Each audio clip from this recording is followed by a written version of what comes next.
Imagine a creature so terrifying and ruthless that it redefines what we think of as monsters. It didn't stalk the night on four legs. It didn't have claws, fangs, or glowing eyes. It had hands, human hands. Eyes, human eyes. A mind, human, but twisted to a singular, merciless purpose. It looked like us, because it was us. Archaeologists didn't expect to find it. They came into the cave searching for traces of a vanished people, fragments of tools, scraps of bone, maybe a painting on the wall. Instead, their lights revealed something far darker.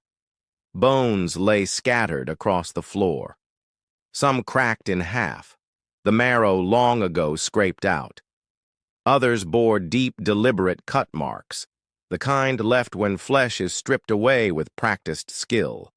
And in the shadows, a child's skull, its crown smashed open as though someone hungered for what was inside. This wasn't the aftermath of an animal attack. This wasn't burial. This was butchery. The deeper the team dug, the worse it became. Patterns emerged, marks identical to those made on hunted deer, joints neatly dismembered, skulls broken in the exact way hunters still split bones for fat. And this wasn't a single act of desperation. The evidence pointed to a calculated choice, one repeated over and over by people who lived, hunted, and feasted together. The story you were told about cavemen, bumbling, harmless brutes struggling to survive, is a fairy tale. The reality is far more unsettling. Our ancestors and their closest cousins could be predators of their own kind. Across ice, forest, and desert, from Spain to Siberia, from Britain to Iraq, the earth has kept their secrets. Mass graves, trophy skulls, entire families wiped out in a single bloody moment. Tonight, we will follow these secrets into the dark. We will walk in the footsteps of creatures that wore our face, carried our blood, and left behind a legacy written in bone. And when we are done, you will understand why the scariest monster that ever lived was human. Discovery 1, the El Sidrón Massacre, Neanderthal Cannibalism in Spain. The story begins in the hills of northern Spain, in the lush, wet forests of Asturias. Beneath the moss and ferns, an opening yawns into the side of a limestone ridge. A narrow slit in the earth known as El Sidrón Cave. Local people had known about it for centuries. It was just another damp cavern in a region honeycombed with them. But in 1994, a small team of cavers squeezed into its narrow throat and made a discovery that would ripple through the world of archaeology. At first glance, what they found didn't seem extraordinary. Bones scattered on the clay floor, half buried under sediment. But as their light swept across the chamber, they realized something strange. There were too many bones. And too many of them belonged to the same species. Not animals. Not bears or wolves. But people. Or, more precisely, Neanderthals. The discovery story. The initial haul was modest. A few teeth, fragments of limb bones, a broken jaw. But these weren't from one or two individuals. Over the next decade of excavations, the collection grew. In all, scientists uncovered more than 1,700 bone fragments, belonging to at least 12 Neanderthal individuals. They weren't all adults. The bones told of 7 males and 3 females, ranging from children as young as 2 or 3, to adolescents, to fully grown adults in their prime. A family, perhaps. A tribe. But whatever they were all dead. And something about their remains was deeply wrong. Evidence unpacked. Every archaeologist knows that bones carry stories.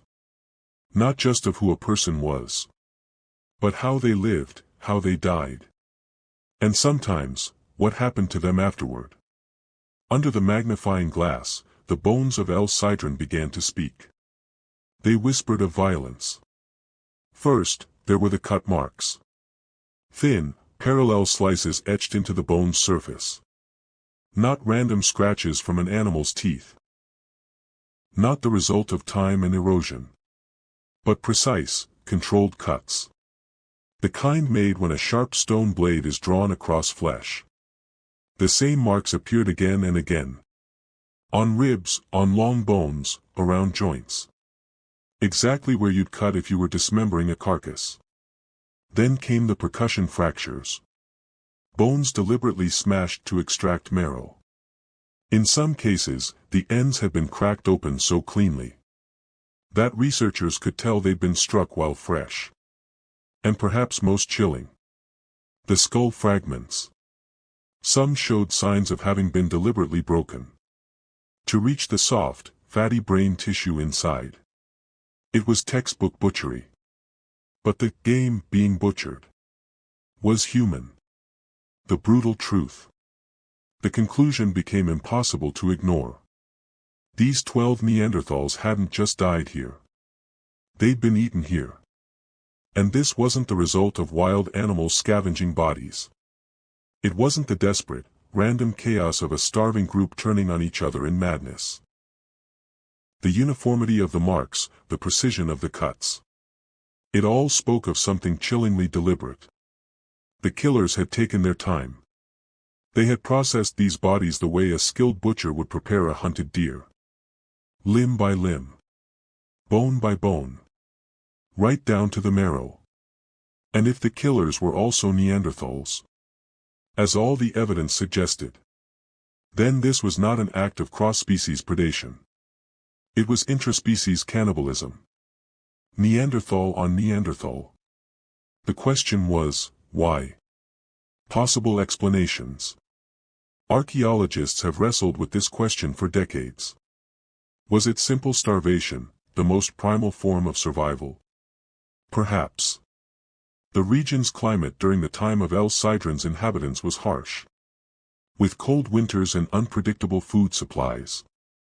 A rival group might have stumbled upon this family, overpowered them, and turned their bodies into much-needed calories. But there's another theory. One darker. Some suggest this was not just survival cannibalism, but elimination. A targeted extermination of a rival clan. By killing them, eating them, and leaving their bones here as a grim warning. The attackers may have been sending a message. This is our territory. Trespass, and you will be devoured. A scene reconstructed. Imagine it. A small Neanderthal family huddles in the shelter of the cave. Fires smoldering low in the darkness. The smell of damp earth mixes with the tang of animal fat. Outside, the forest presses in. Footsteps. Stone tools clutched tight. Voices, not friendly. The first blow comes quickly. A stone club striking a skull before the victim can rise. Screams echo against the limestone walls.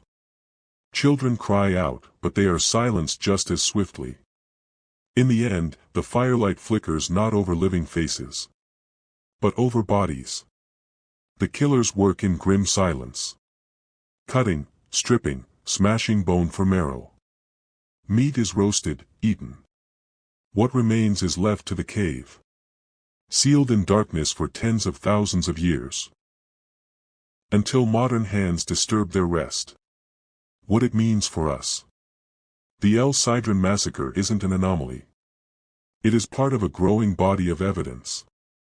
That early humans and their close relatives were capable of calculated, organized violence. Even against their own kind. It challenges the myth of the gentle savage. Or the idea that cruelty is a modern invention. The capacity for brutality was baked into us.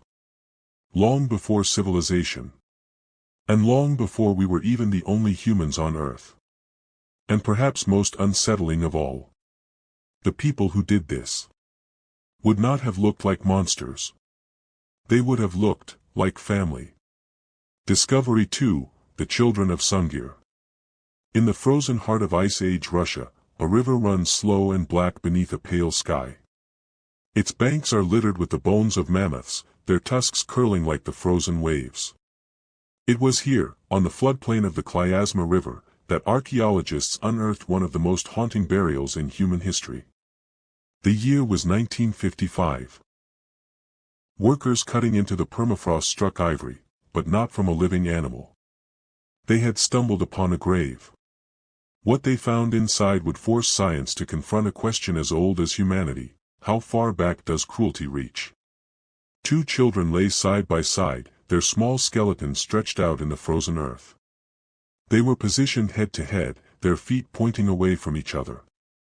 Around them, a glittering storm of ivory beads, more than 10,000, each carved by hand from mammoth tusk. These beads had been sewn into clothing that rotted away long ago, leaving only the icy pattern that had once adorned the dead. In their hands were spears of straightened mammoth ivory, polished and perfect. Their heads rested on pads of red ochre, the sacred earth pigment used in ancient rites of the dead. On first sight, it looked like a burial of deep love and honor. Two young lives taken too soon, remembered with the full wealth of the tribe. But the bones told another story. The first child was around 10 years old. The second, just over 13. Both showed signs of congenital deformities. One had legs so twisted that walking would have been painful, slow, perhaps impossible without help. The other had a malformed skull, evidence of a chronic condition that would have weakened him for life. In a world where survival demanded constant movement, relentless hunting, and long migrations across bitter tundra, such conditions were a heavy weight. These children could not have kept up. They could not have hunted. They could not have defended themselves. Yet they were buried in unimaginable wealth. Beads that would have taken thousands of hours to carve. Weapons they could never have wielded. A grave more lavish than most adults of their time would ever receive. Why? The answer may lie in another part of the same site, the grave of a single adult male, buried with far fewer ornaments. In life, he may have been stronger, healthier, more useful to the tribe than the children. Yet in death, he was given less. This reversal of value has led some researchers to a chilling theory. Perhaps these children were not honored for what they had done, but for what they were made to represent. Their deformities may have marked them as sacred. Or cursed. In many ancient cultures, physical differences were linked to the spirit world, as omens, as vessels for supernatural power, or as offerings that could speak directly to the gods. If that was the belief here, the lavishness of the burial may not have been a gift. It may have been payment. Payment for a life taken deliberately. The bodies show no violent trauma. No blade marks, no crushed bones. But death can be quiet. In the Ice Age, when food was scarce, the tribe may have gathered in council and decided these two would not see another winter. A ritual could have been performed, a feast prepared, the children lulled into a final sleep with cold or hunger or a silent, unseen hand. And then, dressed in their bead-covered garments, they were laid into the ground together, not as warriors or hunters, but as offerings. Imagine the scene. Snow falling like ash on a circle of solemn faces. The pit dug deep into the frozen soil. The children lowered in, still and silent. Mammoth tusk spears placed by their sides. Beads glittering in the dim winter light. The red ochre poured like blood over their heads. Chants rising in the cold air, carrying the souls of the dead into the long night. This was not an act of desperation. It was an act of belief. Belief that some lives could be taken for the greater good. Belief that the death of the few could protect the many. It is a reminder that cruelty is not always born of rage or hate. Sometimes it wears the face of reverence. Sometimes it is dressed in beads and ivory and buried with care. The children of Sungir slept in their jeweled grave for more than 30,000 years. But when the earth gave them back, they brought with them a truth we would rather not face. That even in our earliest days, even among our own kind, the line between honor and sacrifice was as thin as a knife's edge. Discovery 3: Denisovan Trophy Takers. In the frozen mountains of Siberia lies a place where the past does not sleep. A place where the cold has sealed away the memories of entire worlds. It is called Denisova Cave, and for hundreds of thousands of years, it was home to creatures that were neither fully us, nor fully other. When Russian scientists first began excavating here in the late 1970s, they expected to find traces of Neanderthals and early Homo sapiens. What they uncovered instead would force humanity to add another name to its family tree, the Denisovans. For decades, they remained a ghost species, known only from fragments. A single finger bone. A few teeth. Ancient DNA whispered from the dust. But as the years passed, the cave gave up more of its secrets. And some of those secrets told a story that was far darker than anyone had imagined. Mixed among the animal remains and stone tools were human bones. Not all from the same species. Denisovans, Neanderthals, and early Homo sapiens had all passed through this cave. They had lived here, hunted here, perhaps even traded or mated. But not all of them left as they had arrived. Several bones showed cut marks, fine, deliberate incisions and patterns that mirrored butchery. Others bore fractures consistent with marrow extraction. But there was something else. A tooth, worn and drilled, as if prepared to be strung. A pendant made from the polished bone of a human, suspended on a cord. It was not uncommon in the deep past for tools to be made from bone. But these were not tools. They were ornaments.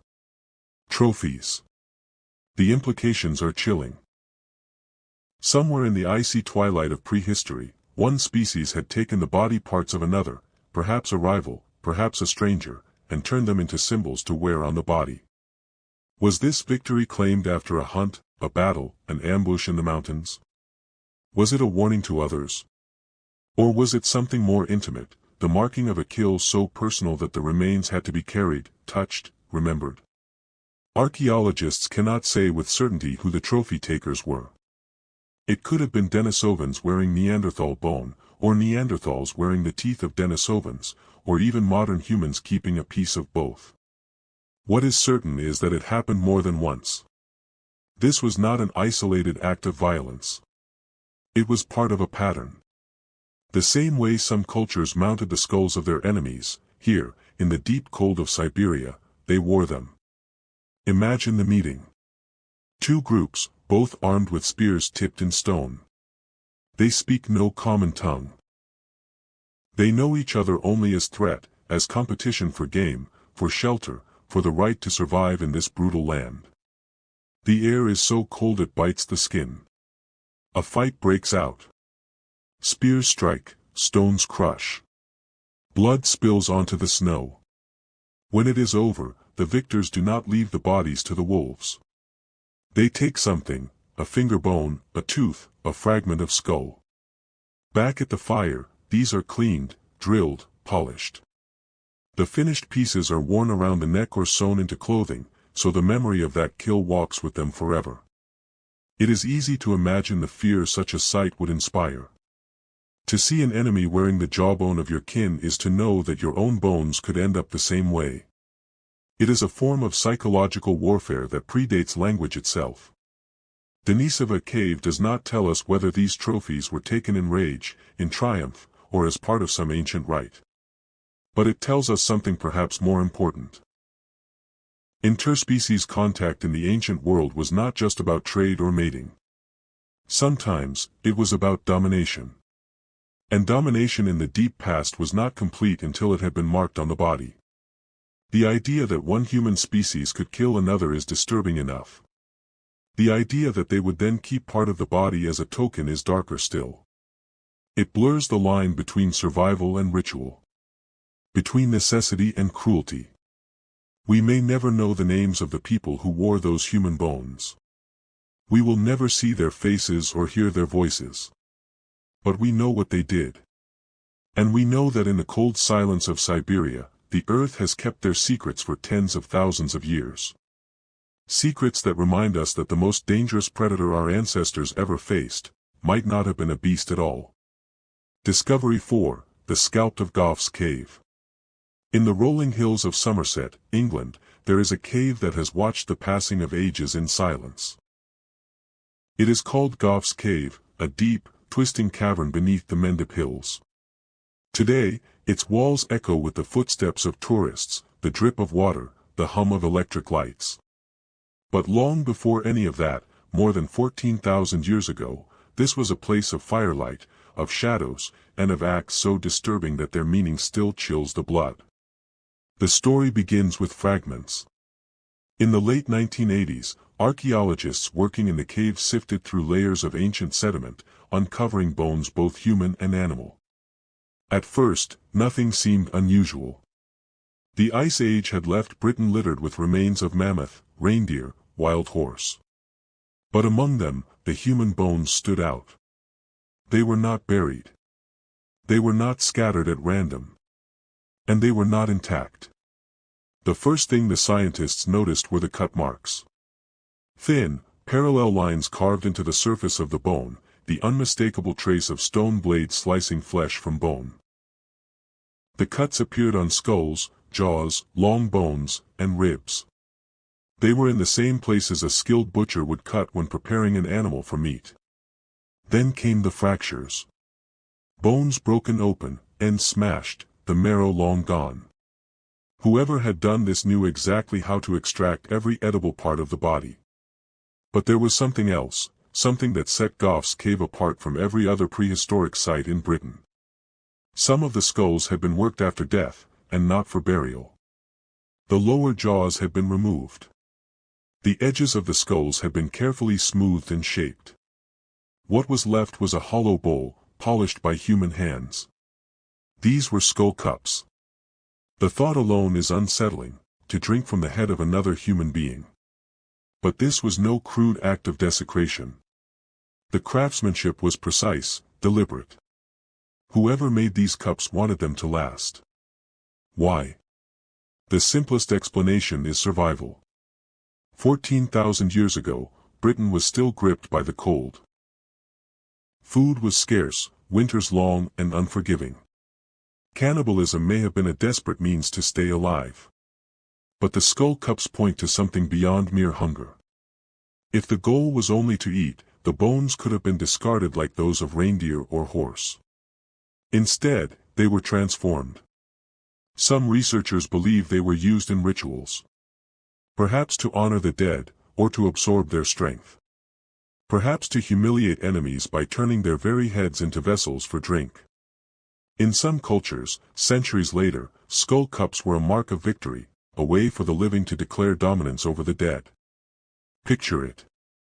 A fire crackles in the darkness of the cave.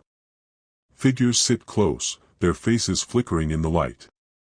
The hollow skull of a man is passed from hand to hand, filled with some bitter brew. It touches the lips of each person in turn.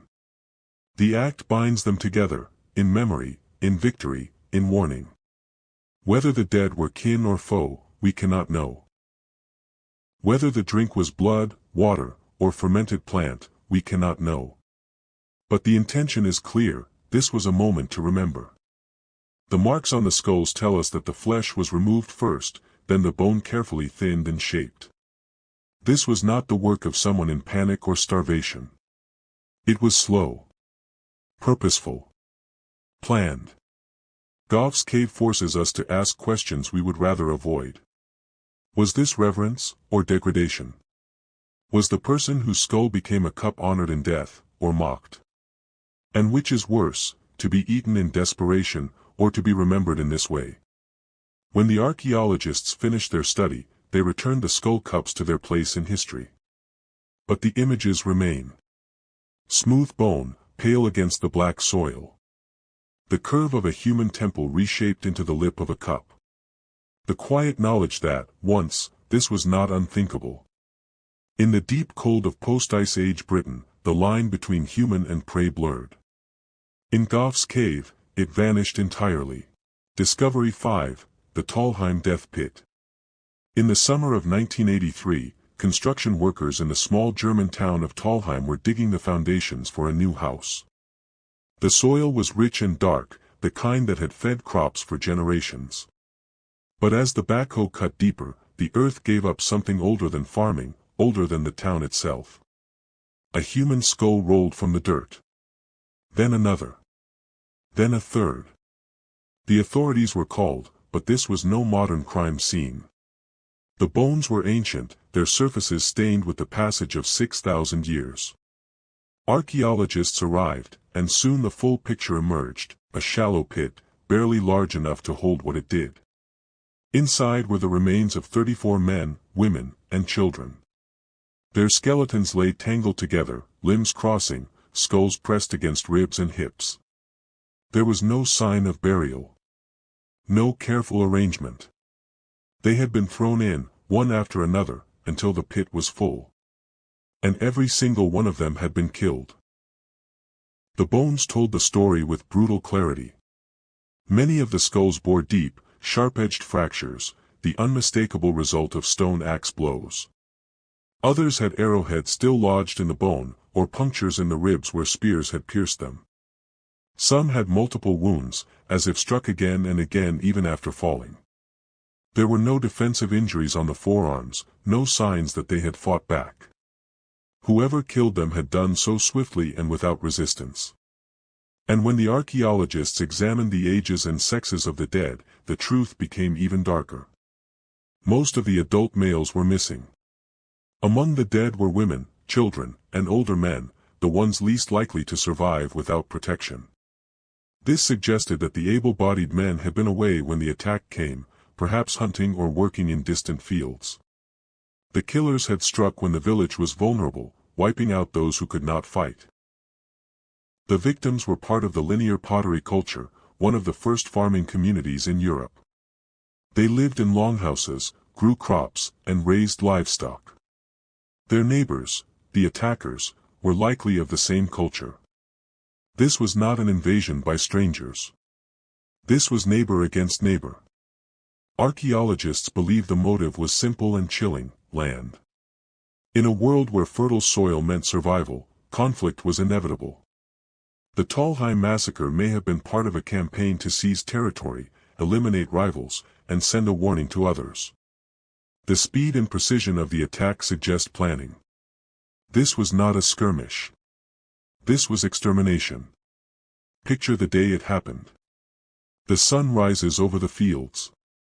Women and children tend to the animals, gather water, grind grain. A sound in the distance, running feet, shouts. Then the attackers are among them, stone axes swinging, arrows flying. The cries of the dying rise over the fields, but the men who might have defended them are too far away to hear. Within minutes, it is over. Bodies lie where they fell. The attackers drag them to the pit, heaving them in like sacks of grain. When they leave, they take nothing but the security of knowing their enemies are gone. For thousands of years, the Talheim pit lay undisturbed. Grass grew over it. Seasons came and went. The memory of the slaughter faded into nothing. Until the day a machine's steel tooth bit into the soil and brought the dead back to light. The Talheim death pit is one of the clearest pieces of evidence that organized, large-scale violence is not a modern invention. It shows that even in the earliest days of agriculture, humans were willing, and able, to destroy entire communities in a single blow. It is a reminder that the roots of warfare run deeper than cities, deeper than kingdoms, deeper than writing itself. They are buried in the same soil that once held the dead of Talheim. Discovery 6, the broken ones of Shanidar Cave. High in the Zagros Mountains of northern Iraq, there is a cave that has kept watch over human history for more than 60,000 years. Its mouth opens toward the valley below, a dark wound in the limestone. Today it is called Shanidar Cave, and for decades it has been one of the most important, and most haunting, archaeological sites in the world. The first excavations took place in the 1950s, led by Ralph Seletsky, an American archaeologist. His team uncovered the remains of at least 10 Neanderthal individuals, some buried with unusual care. One skeleton was found surrounded by clumps of ancient pollen, leading to the famous, and still debated, theory that Neanderthals buried their dead with flowers. This was seen as proof of compassion, of tenderness, of a mind capable of grief. But Shanidar's story is not one of kindness alone. Among the skeletons were individuals who had lived through terrible injuries. One man had lost his right arm at the elbow and suffered massive damage to his face, leaving him blind in one eye. His skull bore the marks of a crushing blow, likely delivered decades before his death. Another had withered legs from a lifetime of disability. These injuries were so severe that survival would have been impossible without the care of others. For years, this was the narrative. Shanidar showed the gentle side of Neanderthals. That even in a harsh, unforgiving world, they looked after their wounded, their elderly, their weak. But the cave held another truth. Some of the skeletons bore the unmistakable marks of violence, broken bones that had not healed, evidence of wounds inflicted at or near the time of death. One skull had been shattered by a stone projectile with such force that fragments were driven deep into the brain cavity. Another body had ribs crushed inward, as if from a powerful blow. These were not hunting accidents. They were deliberate. And in 2018, new excavations revealed something even stranger. A burial site containing the remains of a Neanderthal adult, still partially articulated, had been disturbed. Rocks had been dropped deliberately onto the body, breaking bones post-mortem. It was unclear whether this was an attack during life or a final act after death, an act that could be read as desecration, a way of denying the dead any honor in the grave. The picture that emerges from Shanidar is not simple. It is a place where tenderness and brutality walked side by side. A place where one individual could be cared for through decades of disability, while another was struck down without mercy. Perhaps these contradictions are the point. Neanderthals were not angels, nor were they devils. They were human in the only way that word truly matters, capable of both the best and the worst. The same hands that could cradle the wounded could crush a skull. The same mind that could grieve could also hate. Imagine the cave as it was. A winter night. The fire burns low.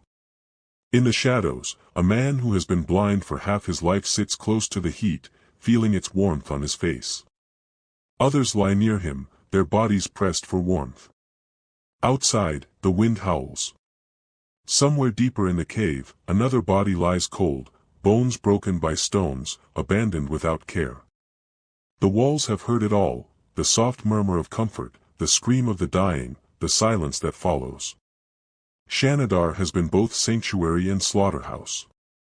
Today, tourists and researchers stand where Neanderthals once sat, staring out at the same valley. The bones they left behind speak in two voices, one of compassion, one of violence. And perhaps that is the most human story of all. That neither can exist without the other. We like to think of monsters as something separate from ourselves. Fanged beasts lurking in the dark. Creatures with eyes that gleam in the night. Figures from nightmare that vanish with the dawn. But the bones tell another story. The monsters were here. They walked on two legs. They spoke, they planned, they hunted, not only the animals of the plains, but each other. In Spain, Neanderthals butchered their own kind with the same precision they used on deer. In Russia, children were buried in splendor that may have been payment for their lives. In Siberia, body parts became ornaments, the memory of a kill worn against the skin. In Britain, human skulls were shaped into cups, transformed into vessels for drink. In Germany, a whole community was struck down and dumped into the earth without ceremony. In Iraq, compassion and cruelty shared the same cave, sometimes in the same day. The past does not give us a single truth. It gives us a mirror. And when we look into it, we see the reflection of a creature capable of great tenderness, and great savagery. The people of the Ice Age are gone, but what made them dangerous has not vanished. It is still here, written in our instincts, our histories, our wars. It sleeps, most of the time. But it has never left us. If you have felt uneasy listening to these stories, it is because the bones are speaking directly to us. They are reminding us of what we are. Of what we can become again. This was not fiction. These were not myths told around the fire. This was real. It happened under the same sky we live beneath now. And these are only 6 stories. The ground still holds thousands more. Mass graves waiting to be uncovered. Tools stained with the past. Bones carved and polished by human hands. If this shocked you, wait until you see the next prehistoric mystery, one that is even darker, even more unsettling. A discovery so strange that scientists still cannot agree whether it was worship, punishment, or something far worse. Like this video. Subscribe to the channel. And tell us in the comments, which of these ancient acts haunts you the most. The monsters of prehistory are not gone.